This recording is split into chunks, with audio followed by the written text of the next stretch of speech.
Good morning and welcome to SIGCSE Morning Coffee, the show all about everything going on at the 2021 Technical Symposium. From Charlottesville, Virginia, I'm Mark Sheriff.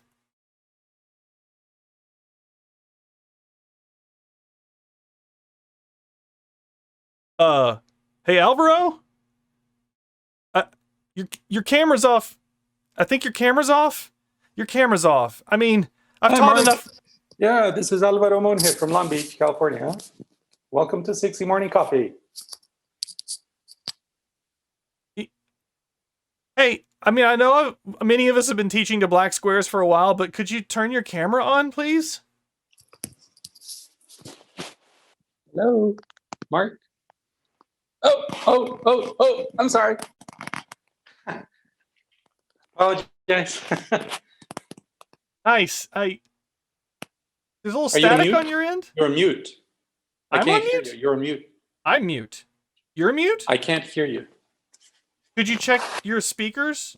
Do you have your head? I'm sorry. You were not on mute. Clearly, I forgot the head. I'm sorry.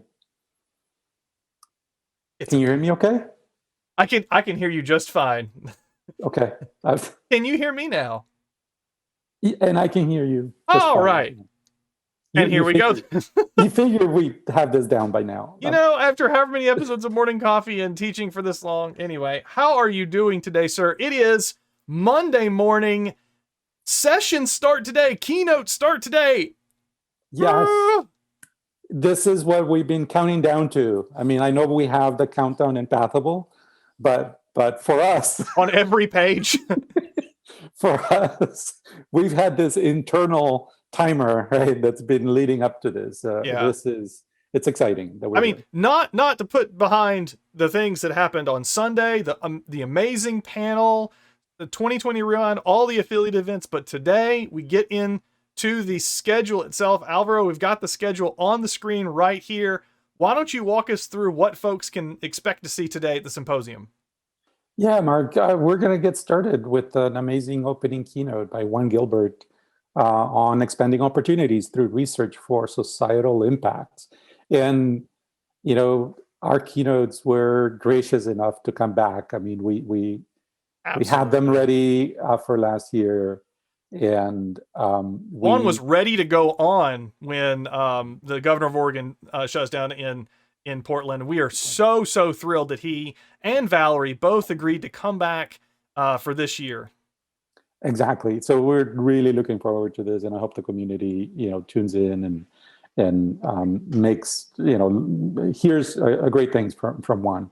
And then that's going to be followed by the first timers lunch. We're having lunch. Late lunch. I mean, bring your own food. It's lunch, breakfast, midnight snack, and not just for first timers. You don't have to just be a first timer to come. Remember that everyone should come and hear Kerry Laxer speak. Exactly. This is to recognize him for the award, SIGCSE Award for lifetime service to the computer science education community, and Kerry has been doing this for many years. So please come listen and see him. Mainstay of the registration desk for a long time.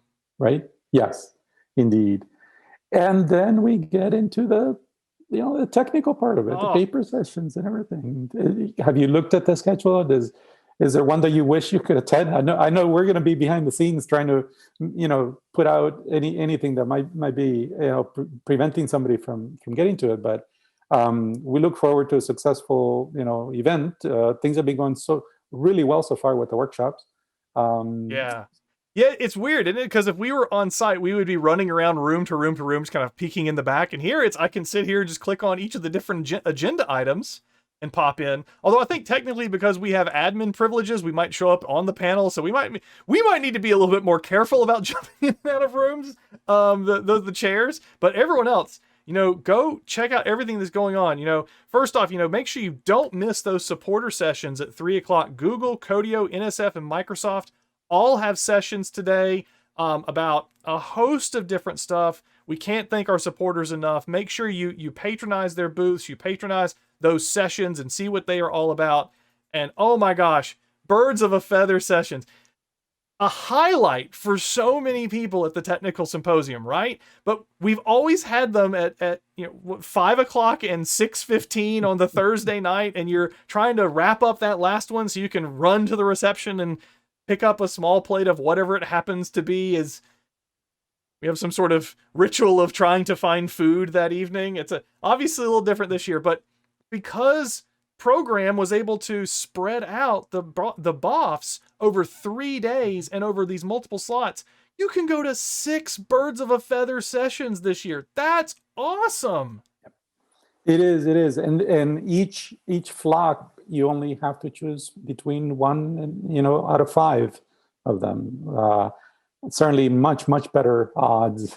Like 16 at a time, 15 at a time. Oh. Exactly. So it is, and that's the community building events, really, right? I mean, that's really where you're getting to meet people who are like-minded because of that BOF that has attracted you to that particular day and time. So it is a great opportunity to have these BOFs and to attend them. So definitely look through the schedule, find a BOF, and make sure you get to it. Don't forget the poster sessions. It is set up that every individual poster has their own meeting room. Jump in there, talk to them, look at those PDFs, and of course, support our wonderful students in the research competition. Go by and see what that's all about as well. And it looks to me here on the schedule, Alvaro, we've got a best paper presentation tonight. We do, exactly, Mark. Yeah, it's right off the bat. We're going to start off with a paper that's been recognized as a 3rd best paper in computing education research. So that you can look forward to that on the assessments paper session. So every best paper that is in a paper session is at the start of the paper session. Good to know. Good to know. Oh, fantastic. What a Monday. What a Monday as we get going. And we are so happy that folks have been joining us for SIGCSE Morning Coffee. We hope these have been useful for you, have been helpful for you, been enjoying the interviews. But we want to hear from you too. So a couple things. First, if you have any questions that you would like for us to answer during the SIGCSE Morning Coffee, tweet at us at SIGCSE_TS, hashtag SIGCSE Morning Coffee. You can at me, at Mark Sheriff. I'm happy to filter them through the process as well. Message us through Pathable, but let us know if you have any questions, anything you want us to talk about. And also, still talking about quiz questions, trivia questions about SIGCSE. Maybe some of these wonderful mugs make it out to some of you. I would say by the end of the week, but let's not be ambitious with how much. with other things going on. Alvaro, I have the next trivia question. Are you ready? You are ineligible to win. Oh. You've already got your mug. As they would be. Yes, that's fine. Here's the question. How many cities have hosted the technical symposium more than once? And what are their names? How many cities have hosted the SIGCSE Technical Symposium more than once? And what are their names? We're going to give you one right here. Portland counts. Portland. Long Beach doesn't. Long Beach doesn't. I'm the only one here as far as I know. Yeah. Charlottesville, Virginia, not one of them. Right. Dayton, Ohio. Melbourne, Australia. Kalamazoo, Michigan. All where I went to. So if you have any guesses, tweet at us at SIGCSE_TS, hashtag SIGCSE Morning Coffee. It is so great to have you all here at the Technical Symposium. We hope that you are enjoying everything. We hope that you take advantage of everything. We hope that you are able to take a break from whatever is going on to chat with folks. We know it's a different symposium for all of us, but we're gonna overcome these barriers, and we're gonna have a good week. We're gonna have a good week, and I just know that this community is going to be supportive and come together, and we're gonna have a great old time. So we are. I trust our community. It's been I've always had a warm feeling being at SIGCSE, and hope we can support each other through all these presentations that are happening on Pathable. So And speaking of supporting each other, we want to thank our supporters, of course, our platinum level sponsors of Microsoft, Google, and GitHub Education, and all the gold, silver, bronze sponsors. Thank you, thank you, thank you. And after a quick message from those supporters, we are going to be back with an interview from Kristin Stephens-Martinez of Duke University, the host of the CS Ed podcast, where she talks to us about how we really should be doing SIGCSE Morning Coffee. We're going to hear from the expert. Stay tuned.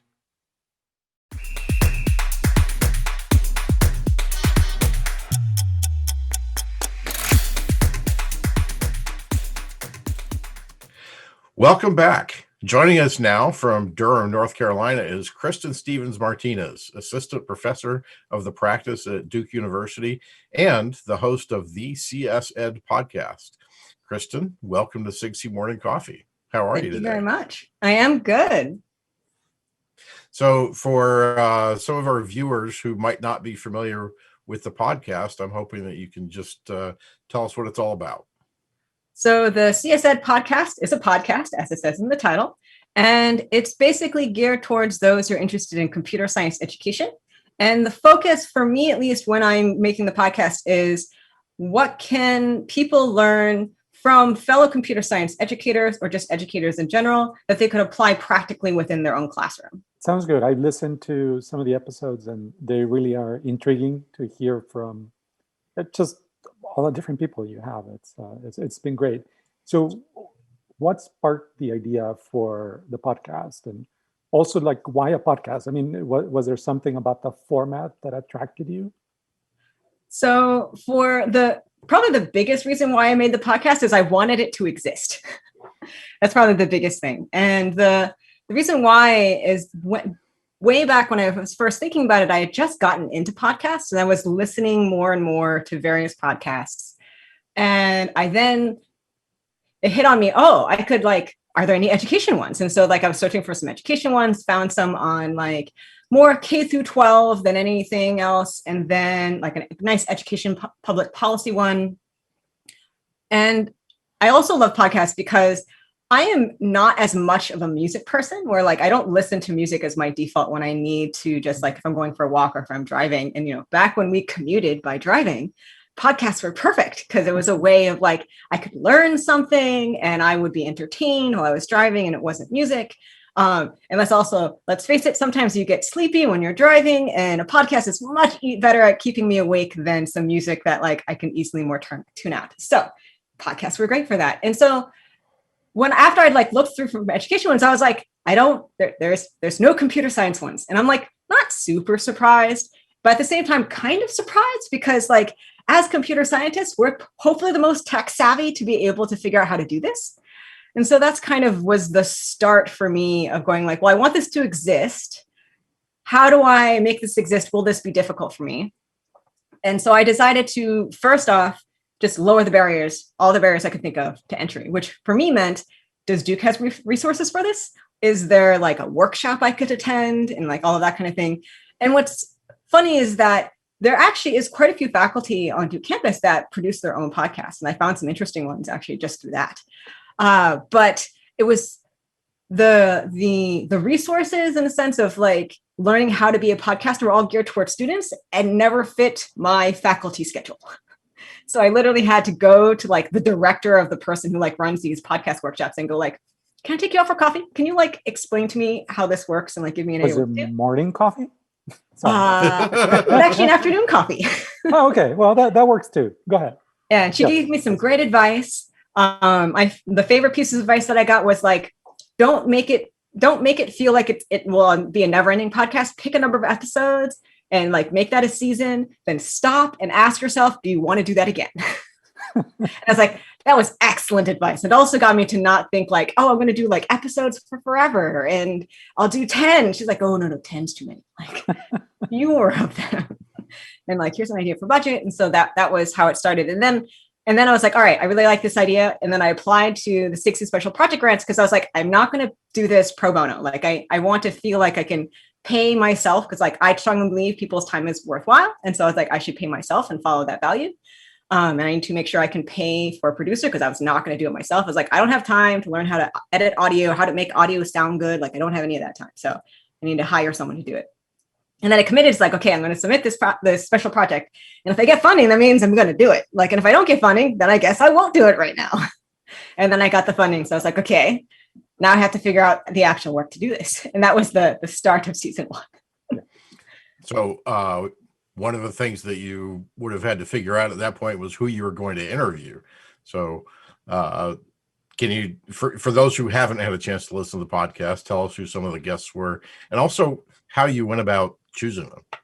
So season 1, I was talking to, I think it was a GitHub like communication specialist or something, someone on the GitHub team that goes to SIGCSE. And because like, I think at the time I knew I had the funding and now I had to like figure out. And I think the goal of that SIGCSE visit was to also try and find my guests. And so I talked to her about the idea at the beginning of SIGCSE, and she's like, you need to borrow fame, is how she kind of phrased it. Like you need to find the most famous guests you can and borrow their fame to get your podcast off the ground, to get people to talk to you. And so that kind of helped narrow, like in my mind, like who I could talk to, like who do I know that is also well-known and is willing to be a guest on my podcast? Like not many people fell in that Venn diagram. And so it was easier to then go talk to these people and go like, Dan Garcia, could you come on my podcast? And Dan was great on my podcast. So the first season was really just focusing on how do you teach at scale? And so I had David Malin to talk about tools. I had Dan Garcia to talk about how to write exams. So it wasn't focusing just on like teaching at scale. It could have been just a practical thing that would work in any size classroom, but it had to work in also a classroom that's very large as well. And so asking people like David Malin and Dan Garcia made complete sense because they by default taught large classes. And then for season 2, that was an interesting one because like the whole pandemic had happened and there was all the social unrest over the summer. And I was like, okay, I want a way to capture all of this in some way. And I also had the privilege of having a semester off for the fall semester this past fall because I was on parental leave. I just had my second child. And I was like, all right, so I have this extra time while everyone else is like scrambling crazy and the brain is melting from all the stress of like, how do I teach during this fall semester during a pandemic and on Zoom or the equivalent of Zoom? Like, how do I do all of this? And I was like, I actually am not, I have different problems, but because newborn child trying to raise, keep them alive and all of that. But I don't have like the teaching one. So like my escape work was also in some ways an escape from always having to deal with the small child. And the way I captured that for season 2 was I came up with this theme called Where Should We Go From Here? Because I felt, for me at least, it really resonated with this idea of like, the pandemic has made how we teach, like upended it completely. And the social unrest from the summer, and we want to capture that, and we don't want to let that strong desire kind of fade away due to just time. How do I capture this? So I came up with a theme of where should we go from here?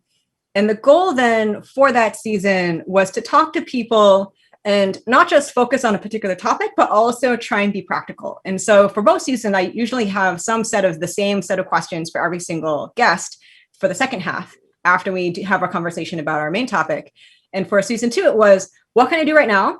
What can I do and try and accomplish within a year? And what can I try and start working towards in 5 years? So kind of practical now. And also, how do you start thinking like long-term to make changes towards where we want to go, given the current circumstances we find ourselves in? And then I always end every podcast with what I call TLDL, too long, didn't listen, a play on words from TLDR. And usually I have my guests to summarize what is the main point that you would want from your episode for your audience, for the audience to remember. And they usually summarize within like 2 or 3 minutes. And so in the teaser of my season, I was like, you can always skip to the end and listen to the last 5 minutes if all else fails, because, we're all busy people anyway. But maybe that will get you to want to listen to the rest of it, while doing dishes, because everyone has dishes. Now, I'm curious about one episode in season 1 where it was Colleen Lewis. And it didn't fit the pattern, I suppose, of the other episodes. So was that intentional? what was the spark of that particular episode? So Colleen Lewis's episode is the last episode of season 1. And that one was more of a Q&A with Colleen. And that one for me was a bit of an experimentation just to find out, like, would it make sense to try a different way of making a episode rather than the standard conversation, some topic, I think for season 1, the questions were like something awesome computer science, either related or unrelated to the topic we talked about, and then the TLDL. And with Colleen, it's like, one thing that I find amazing about Colleen is that she has all of this amazing contextual knowledge and all of these stories and ways of like improving your pedagogy. But it's hard in some ways to come to her and say, like, let's talk about X. Just because I feel like when we try and when I have conversations with Colleen, I end up constraining myself so much that we end up not having an interesting conversation. So with her, I was like, all right, so here's some questions I got from the audience and questions that I have. And let's like pick and choose and see where we end up when we talk about these. And because I feel like the conversation with Colleen is the lovely meandering, like, oh, it's so interesting, this entire conversation the whole time. That also happened with Dan Garcia, but with Dan, I was like, we want to just talk about exams, Dan. I love this tangent, but I have to cut out these 20 minutes because it's not about exams. As much as I love this tangent, I had an hour and a half of content from Dan, and I had to whittle it down to 45 minutes. Oh, wow. We had a good time talking. I think we have to make a note to budget more time for Dan's 60 morning coffee interview. Yeah.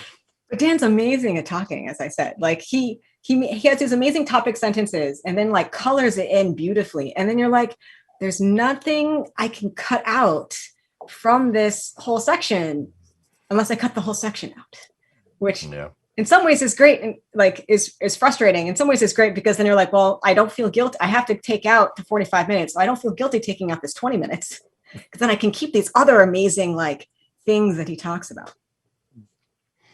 So you've interviewed a lot of really interesting people and you've covered some really important topics. And you're also working on a 3rd season now, right? So I have not figured out season 3 yet. I'm still like thinking about it. One of my rules a little bit is like, I want to wait till each season is over before I really start thinking about the next season, just to kind of ask myself, like, was that worth it? Do I want to do another season? Right now, I definitely kind of am feeling I want to do another season. But at the same time, the spring semester is a lot. And so I don't have a whole lot of time to think about it. I'm going to assume that you're going to do a 3rd season because I'd like I enjoy the podcast. And so, I'm rooting for a 3rd season. But the podcast was initially funded through a SIGCSE project grant. And I'm assuming that that's kind of a one-shot deal, right? So have you thought about how you will get it funded going forward? Yeah. So the 2nd season was funded by an anonymous donor who did not want to be named. And so for the 3rd season, I think like I have a couple ideas in mind there because it doesn't cost a whole lot to fund the podcast to a certain extent. Like each episode costs about $1,000 if I'm paying myself and my producer. And usually I squeeze in like the 6th episode by not paying myself to get that 6th episode in. So some ideas that I had was like, I could always do like a Patreon. Have you ever heard of Patreon? Patreon is a website for producers where you basically can become a patron of that artist by like chipping in $5 a month or something. So like a special purpose GoFundMe. Yeah, like a special purpose GoFundMe, but it's not quite a GoFundMe because it doesn't like end. It's like a monthly subscription to that person. Or to that group that creates things. I do Patreon for a couple of different YouTube channels that I really like. And I like just chip in $5 a month to each of those places. And so like, that's one idea I have. Another one is like, since it doesn't cost a whole lot, like there might be some like small little grants that I could apply for to pay for the next one, but I haven't super thought about it just yet because I finished developing season 2, basically the very end of December. And then I switched gears to must teach spring semester, and I cannot focus on the rest of this for now. But if there's anyone out there who is interested in funding the podcast as an anonymous donor for season 3 while I get my act together for funding consistently, you know where to find me.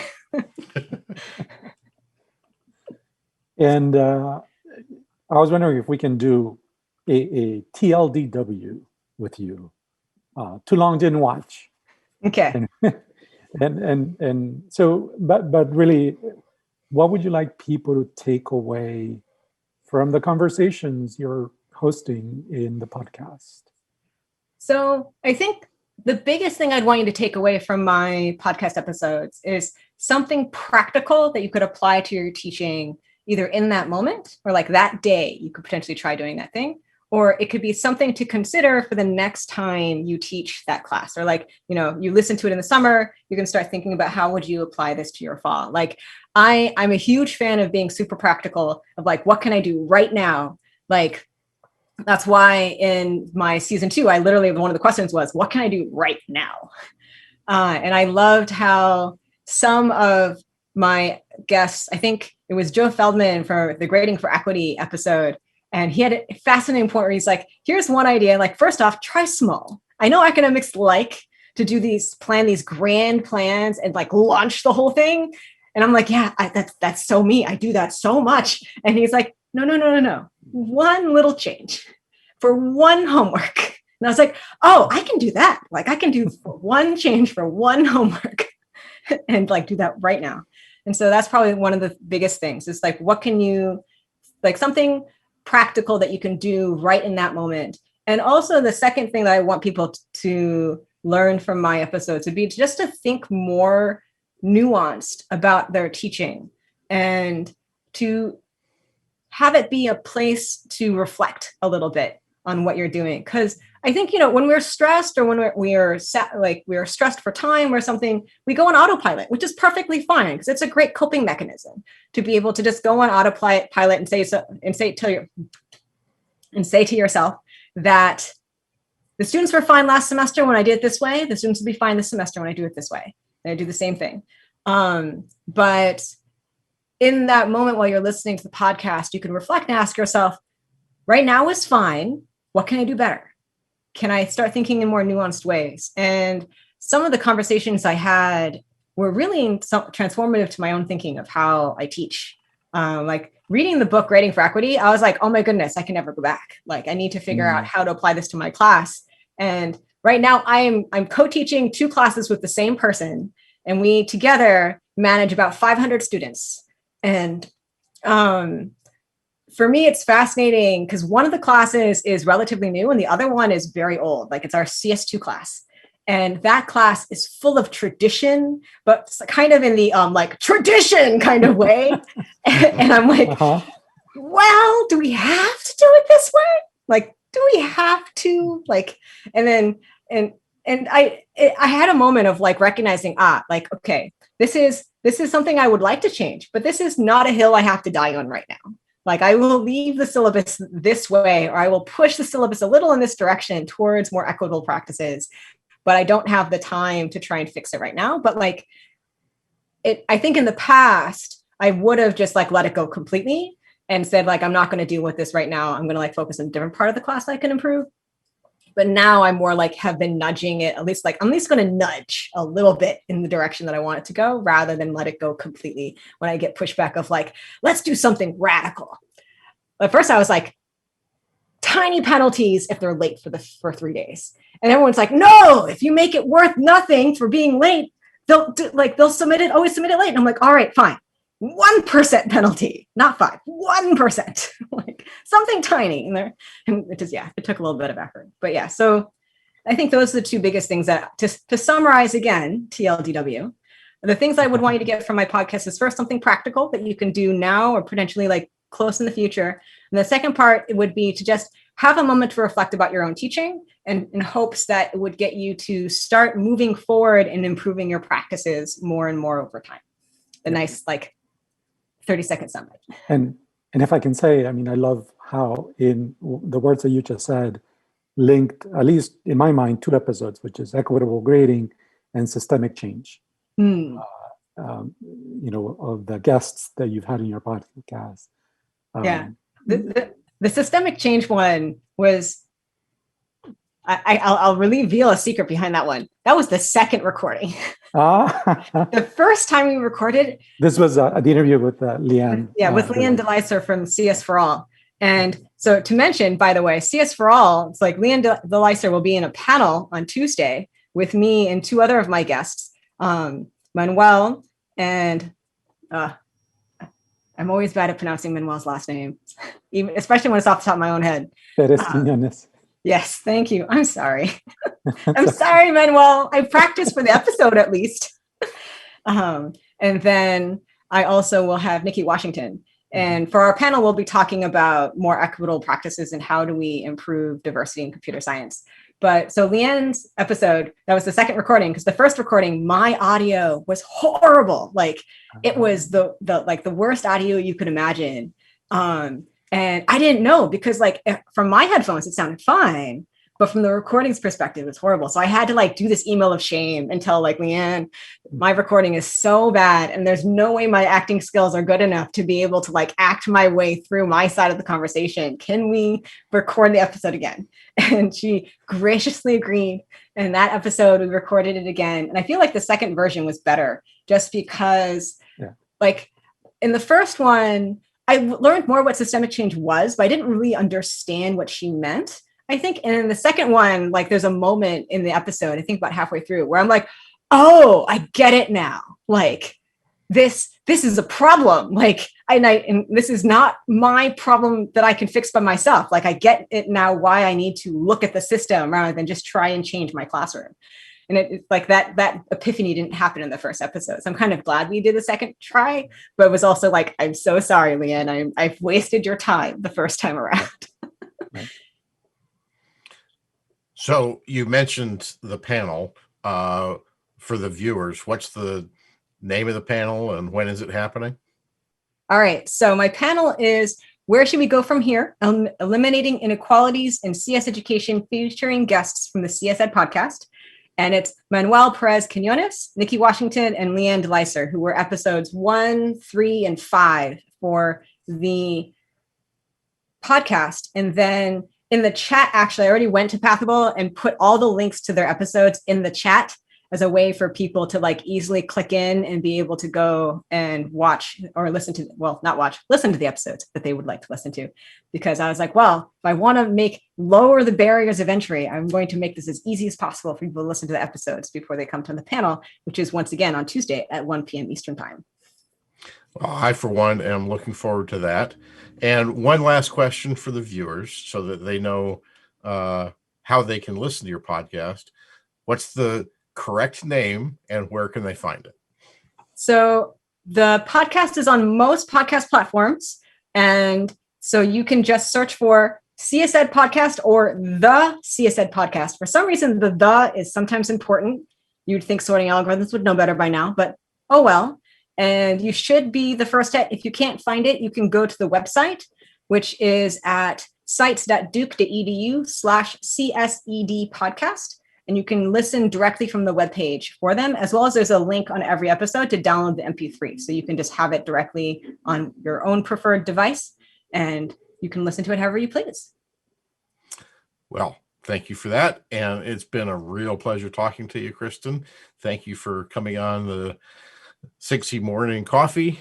And that's it for today. Thank you very much. Thank you so much for watching SIGCSE Morning Coffee today. Thanks, everyone. See you tomorrow. See you.